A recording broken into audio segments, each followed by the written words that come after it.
नमस्कार। पर्यावरण अध्ययन पेडागॉजी।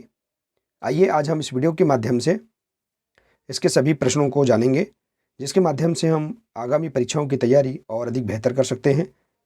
आइए जानते हैं पर्यावरण अध्ययन की अवधारणा और उसकी आवश्यकता से संबंधित महत्वपूर्ण प्रश्न एवं पर्यावरण अध्ययन की पेडागॉजी। देखिए, ये सभी प्रश्न परीक्षा की दृष्टि से बहुत ही महत्वपूर्ण है। तो आइए देखते हैं ये महत्वपूर्ण प्रश्न है, यदि एक महीने के लिए बिजली ना हो तो हमारा जीवन किस प्रकार प्रभावित होगा? इस प्रश्न को पूछने का क्या उद्देश्य है? तो देखिए, इस प्रश्न का राइट आंसर शिक्षार्थियों के कल्पना परख और चिंता परख कौशलों का विकास करना। नेक्स्ट प्रश्न है, रश्मि को यह सिखाया जाता है कि वह प्रश्न पत्र बनाते समय निम्न चरणों क्रम में नहीं का अनुपालन करें। देखिए, यहाँ दिया है प्रश्न लिखना, रूपरेखा, डिज़ाइन तैयार करना, प्रश्न पत्र का संपादन करना, ब्लूप्रिंट तैयार करना। तो इसका सही क्रम क्या है? तो देखिए, इस प्रश्न का राइट आंसर बी नंबर का रूपरेखा तैयार करना, ब्लूप्रिंट तैयार करना और प्रश्न लिखना, और तीसरा है प्रश्न पत्र का संपादन करना। तो देखिए, इस प्रकार से इस प्रश्न का राइट आंसर बी नंबर का है। इसी प्रकार से अगला प्रश्न है, निम्न में से कौन सा पर्यावरण की कक्षा में रूपात्मक आकलन का समुचित कार्य नहीं है? तो देखिए, इस प्रश्न का राइट आंसर जल प्रदूषण की हानियों के विषय में चर्चा करना। नेक्स्ट प्रश्न, कक्षा 3 के शिक्षार्थियों को हमारे दोस्त पक्षी प्रकरण पढ़ाते समय नलिनी नीचे दी गई पद्धति का प्रयोग करती है। यहाँ देखिए, पद्धति दी गई है, पक्षियों पर आधारित वृत्त चित्र दिखाना, विभिन्न पक्षियों की तस्वीरें वाले चार्ट का प्रयोग करना। देखिए, इस प्रकार से आप इनका अध्ययन कर लेंगे। तो देखिए, इस प्रश्न का राइट आंसर है बी नंबर का बहुबुद्धि वाले शिक्षार्थियों की विभिन्न आवश्यकताओं को पूरा करना। इस प्रश्न का देखिए राइट आंसर है। अगला प्रश्न है, राष्ट्रीय परिचर्या रूपरेखा NCF 2005 ने कक्षा पहली और दूसरी के लिए पर्यावरण अध्ययन के किस पाठ्यक्रम या पाठ्यपुस्तकों की संस्तुति नहीं की है? इसके लिए सबसे उपयुक्त कारण है। तो इस प्रश्न का राइट आंसर है संदर्भ युक्त अधिगम परिवेश प्रदान करना। अगला प्रश्न है, प्राथमिक कक्षाओं में पर्यावरण अध्ययन के लिए निम्नलिखित सभी सामान्य उपागमों का अनुपालन किया जाना है, केवल इसे छोड़कर। तो देखिए, इस प्रश्न का राइट आंसर बी नंबर का केवल डी, मूर्त से अमूर्त, सरल से कठिन, स्थानीय से वैश्विक और अमूर्त से मूर्त। तो देखिए, अमूर्त से मूर्त डी नंबर का इस प्रश्न का राइट आंसर है। इसी प्रकार से देखिए, अगला प्रश्न है, एक नव नियुक्त पर्यावरण अध्ययन के शिक्षक के रूप में पढ़ाने से पहले आपकी सबसे पहली प्राथमिकता होगी। तो देखिए, प्रश्न का राइट आंसर शिक्षार्थियों को समाज सांस्कृतिक प्रोफाइल या विवरण तैयार करना। नेक्स्ट, विशिष्ट से सामान्य का सिद्धांत निम्न में से किसमें प्रयोग होता है? तो इस प्रश्न का राइट आंसर है विशिष्ट से सामान्य का सिद्धांत आगमन विधि में प्रयोग होता है।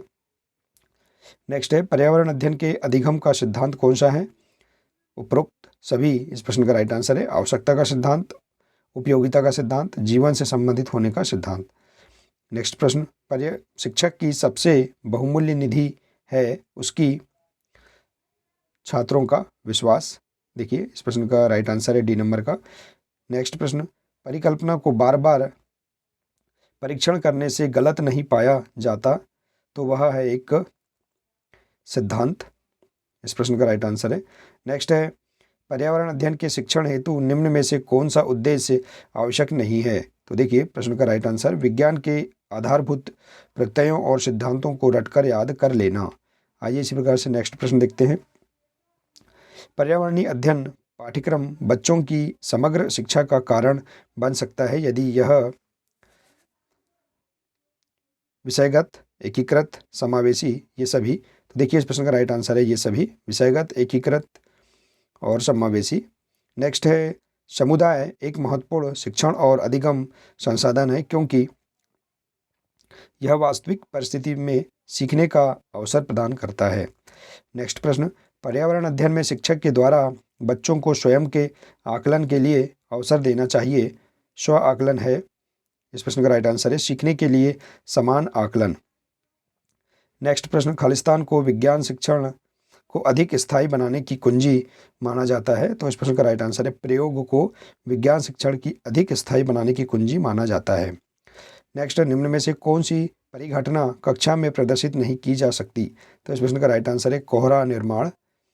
नेक्स्ट प्रश्न, कक्षा 8वीं का एक विद्यार्थी एक मिश्रण के अवयवों को पृथक करने के लिए प्रयोग करता है। प्रयोग के तरीके की सारणी दी गई, अ व ब क्रमशः क्या होंगे। देखिए यहाँ पर दिया है मिश्रण के अवयवों को पृथक करने का यहाँ प्रयोग दिया गया है। देखिए इस प्रश्न का राइट आंसर है लोहे की कील एवं बालू। नेक्स्ट, अर्थशास्त्र की मूलभूत अवधारणाओं की समझ विकसित की जा सकती है। तो देखिए इस प्रश्न का राइट आंसर उपरोक्त सभी। नेक्स्ट प्रश्न, सामाजिक विज्ञान में कौन सा आयाम या विषय शामिल नहीं है। तो इस प्रश्न का राइट आंसर है व्यावसायिक शिक्षा। अगला प्रश्न है, सामाजिक विज्ञान के संदर्भ में पर्यावरण अध्ययन पढ़ने का निम्नलिखित में से कौन सा उद्देश्य नहीं है। तो इस प्रश्न का राइट आंसर है ए नंबर का, इसे बच्चों को मुख्य शब्दावली की सही परिभाषा याद करने योग्य बनाना चाहिए। नेक्स्ट प्रश्न, रोहन के विद्यालय में एक विज्ञान प्रदर्शनी का आयोजन किया गया था। इसका आयोजन एक उद्देश्य के साथ किया गया था। आपके विचार से कौन सा उद्देश्य सर्वाधिक उपयुक्त है। तो इस प्रश्न का राइट आंसर है डी नंबर का, शिक्षार्थियों के लिए सृजनात्मक माध्यम उपलब्ध कराना। नेक्स्ट प्रश्न, ईवीएस कक्षा में सामाजिक असमानताओं पर अधिक बल देने के लिए निम्नलिखित में से कौन सा अधिक प्रभावी अधिगम अनुभव होगा। तो इस प्रश्न का राइट आंसर है विद्यार्थियों से समूह परियोजनाओं का भार अपने ऊपर लेने के लिए कहना। डी नंबर का राइट आंसर है। अगला प्रश्न, प्राथमिक स्तर के ईवीएस को पाठ्यचर्या को शुद्ध विज्ञान और सामाजिक विज्ञान की संकल्पनाओं को सम्मिलित करके विकसित किया गया है। ऐसा करने का मुख्य उद्देश्य है। तो इस प्रश्न का राइट आंसर है ए नंबर का, शिक्षार्थियों को पर्यावरण को संपूर्ण ढंग से देखने योग्य बनाना। नेक्स्ट, विज्ञान का एक शिक्षक 6 छात्रों को 3 समूह में बांटता है। प्रथम समूह के सदस्य आपस में कसकर आलिंग कर रहे हैं। दोनों समूह के सदस्य एक दूसरे के साथ पकड़े हुए हैं। तीसरे समूह के सदस्य एक दूसरे से दूर दूर खड़े हैं। शिक्षक क्या पढ़ाना चाहता है। देखिए बहुत ही अच्छा प्रश्न है। तो इस प्रश्न का राइट आंसर है ठोस द्रव गैस की प्रकृति। डी नंबर का राइट आंसर है। अगला प्रश्न, यदि एक अध्यापक आलू, चावल, ब्रेड एवं शक्कर के उदाहरणों का सहारा लेता है तो वह क्या पढ़ाना चाहता है। तो इस प्रश्न का राइट आंसर है कार्बोहाइड्रेट। अगला प्रश्न, विज्ञान के एक शिक्षक को मैग्रो पादपों की तलाश हेतु विद्यार्थी का किस क्षेत्र में खोज के लिए प्रोत्साहित करना चाहिए। तो देखिए इस प्रश्न का राइट आंसर बी नंबर का है लवण उद्भिद दल में। नेक्स्ट प्रश्न, निम्नलिखित में से कौन सा प्राथमिक स्तर पर विज्ञान शिक्षण का वांछित उद्देश्य है। तो इस प्रश्न का राइट आंसर है उपरोक्त सभी। अगला प्रश्न, विज्ञान प्राकृतिक विषय का व्यवस्थित ज्ञान एवं धारणाओं के मध्य संबंधों का तार्किक अध्ययन है जिनमें ये विषय व्यक्त होते हैं। तो इस प्रश्न का राइट आंसर है उपयुक्त विज्ञान की परिभाषा किसने दी। तो इस प्रश्न का राइट आंसर है WC डैम्पियर ने। अगला प्रश्न है, पर्यावरण अध्ययन की अंतः विषयी प्रकृति पर्यावरणीय मुद्दों को खालिस्तान द्वारा संबोधित करती है। तो इस प्रश्न का राइट आंसर है विज्ञान, सामाजिक विज्ञान और पर्यावरण शिक्षा की विषय वस्तु और पद्धति के प्रयोग। अगला प्रश्न है, पर्यावरण अध्ययन में संकल्पनाओं और मुद्दों को विज्ञान और सामाजिक विज्ञान विषय के रूप में नहीं रखा गया है, क्यों। तो इस प्रश्न का राइट आंसर है सी नंबर का, इस आयु वर्ग के बच्चे अपने परिवेश को समग्र रूप में देखते हैं। नेक्स्ट प्रश्न, पर्यावरण शिक्षण को बाल केंद्रित बनाने हेतु प्रभावशाली विधि निम्न में से कौन सी है? तो इस प्रश्न का राइट आंसर है इनमें से सभी, भ्रमण, बागवानी और समूह कार्य, ये सभी। अगला प्रश्न है, बाल केंद्रित शिक्षण का अर्थ निम्न में से क्या नहीं है? तो इस प्रश्न का राइट आंसर है समुदाय केंद्रित। नेक्स्ट प्रश्न, पर्यावरण शिक्षण की प्रभावशाली विधि है प्रयोगशाला विधि। नेक्स्ट, टीएलएम का अर्थ निम्न में से क्या है? तो इस प्रश्न का राइट आंसर है टीचिंग लर्निंग मटेरियल। अगला प्रश्न, प्राथमिक स्तर पर पर्यावरण अध्ययन के लिए कौन सी विधि प्रभावशाली है? तो इस प्रश्न का राइट आंसर है बी नंबर का कहानी विधि। नेक्स्ट, बच्चों के सीखने के तरीकों पर सबसे पहले अध्ययन करने वाले व्यक्ति थे जीन पियाजे और LM वाइगॉत्स्की, ए नंबर का राइट आंसर है। नेक्स्ट प्रश्न, पर्यावरण अध्ययन की कक्षा में विद्यार्थियों में खोज से संबंधित दक्षताओं का विकास करने हेतु एक शिक्षक निम्न में से किसका चुनाव करेगा? तो इस प्रश्न का राइट आंसर है ऐसी पाठ्य वस्तु जो विद्यार्थियों के लिए दैनिक जीवन से जुड़ी समस्या हो। अगला प्रश्न, पर्यावरण शिक्षा में सामूहिक चर्चा से संबंधित शिक्षण विधि कौन सी है? तो विचार गोष्ठी, डी नंबर का राइट आंसर है। अगला प्रश्न, पर्यावरण अध्ययन की कक्षा में अवधारणाओं को स्पष्ट करने के लिए कविताओं और कहानी कथन का प्रयोग करना। इस प्रश्न का राइट आंसर है स्थानीय एवं विश्व स्तर पर संसार की प्रकृति को खोजने और कल्पना की योग्यता का विकास करने में मदद करता है। नेक्स्ट प्रश्न, बच्चों को विभिन्न प्रकार के ईंधनों से परिचित कराने के लिए शिक्षक,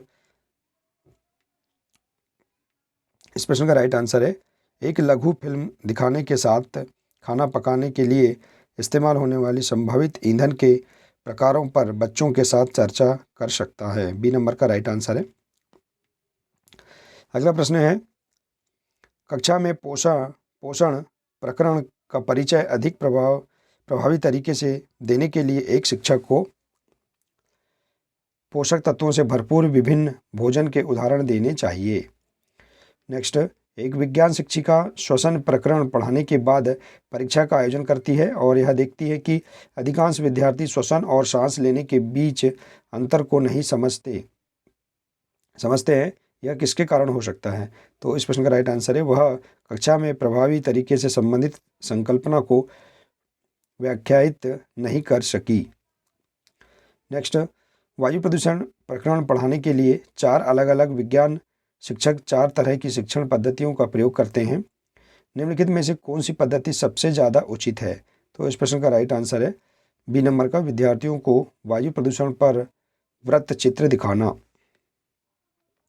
नेक्स्ट प्रश्न, पर्यावरण अध्ययन की पाठ्यपुस्तकों में कविताओं और कहानियों को शामिल करने का निम्नलिखित में से कौन सा उद्देश्य नहीं है? तो इस प्रश्न का राइट आंसर है डी नंबर का शिक्षार्थियों को आनंद और मजा उपलब्ध कराना।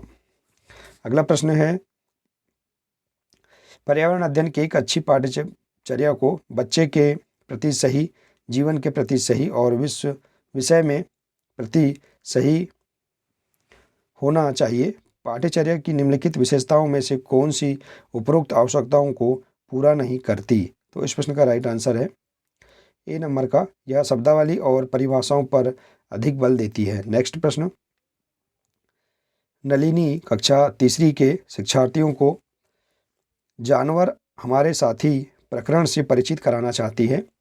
प्रकरण को एक और अधिक रोचक तरीके से प्रस्तुत करने के लिए निम्नलिखित में से कौन सी युक्ति सर्वाधिक उपयुक्त होगी? तो इस प्रश्न का राइट आंसर है डी नंबर का जानवरों तथा उनकी उपयोगिता पर आधारित फिल्म प्रदर्शित करना। नेक्स्ट प्रश्न, खालिस्तान के अलावा निम्नलिखित पर्यावरण अध्ययन पढ़ाने की विधियां हैं। तो इस प्रश्न का राइट आंसर है व्याख्यानों द्वारा स्पष्ट करने। अगला प्रश्न, पर्यावरण अध्ययन की कक्षा में संकल्पनाओं को स्पष्ट करने के लिए कविताओं और कहानी कथन का प्रयोग करना खालिस्तान सहायता करना है। तो इस प्रश्न का राइट आंसर है बी नंबर का स्थानीय एवं वैश्विक स्तर पर संसार की प्रकृति को खोजने और कल्पना करने की योग्यता को बढ़ावा देने में।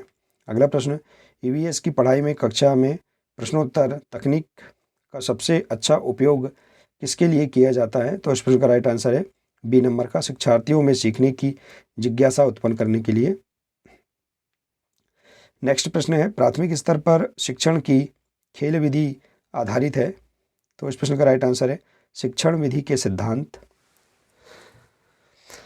अगला प्रश्न है, खेल जो हम खेलते हैं प्रकरण के शिक्षण में शिक्षार्थियों की अधिकतम भागीदारी के लिए निम्न में से कौन सी शिक्षण युक्ति अधिक प्रभावी होगी। तो इस प्रश्न का राइट आंसर है ए नंबर का शिक्षार्थियों को खेल के मैदान में ले जाना और उन्हें अलग अलग दिनों में अलग अलग खेल खिलाना। अगला प्रश्न है, प्राथमिक स्तर पर पर्यावरण अध्ययन के शिक्षण में कहानियों और कविताओं का प्रभावी ढंग से उपयोग किया जा सकता है। पर्यावरण अध्ययन में इनके उपयोग का मुख्य उद्देश्य है। तो इस प्रश्न का राइट आंसर है सीखने के लिए संदर्भगत वातावरण प्रदान करना। नेक्स्ट, प्राथमिक कक्षाओं के विद्यार्थियों को मानचित्र शिक्षण के लिए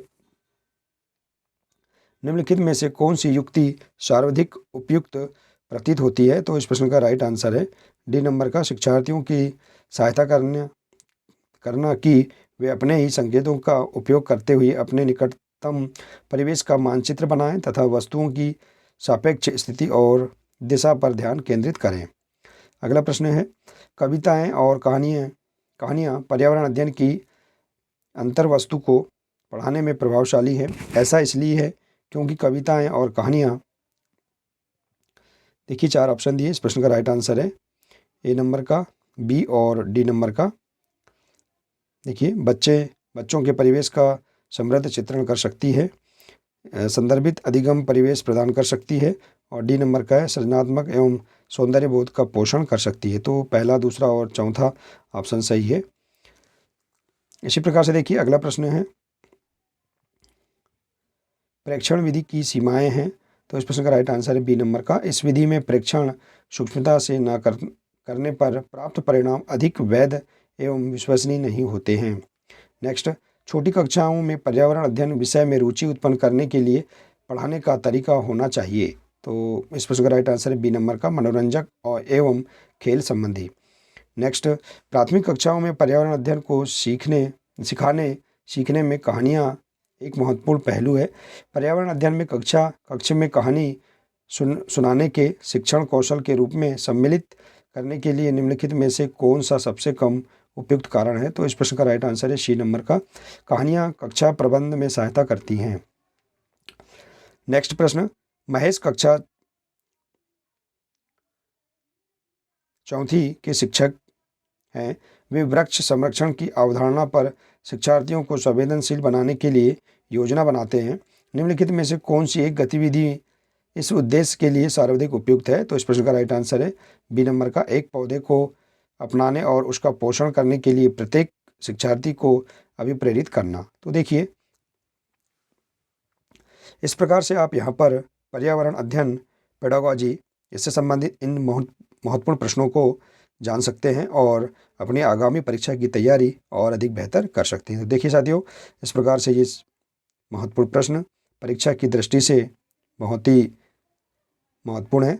तो साथियों, आशा है कि आपको यह जानकारी बहुत अच्छी लगी होगी। साथियों, अगर जानकारी अच्छी लगी हो तो प्लीज़ इसे अधिक से अधिक शेयर करें, वीडियो को लाइक करें और इसी प्रकार की महत्वपूर्ण जानकारी प्राप्त करने के लिए हमारे इस चैनल को सब्सक्राइब अवश्य कर लें। नमस्कार।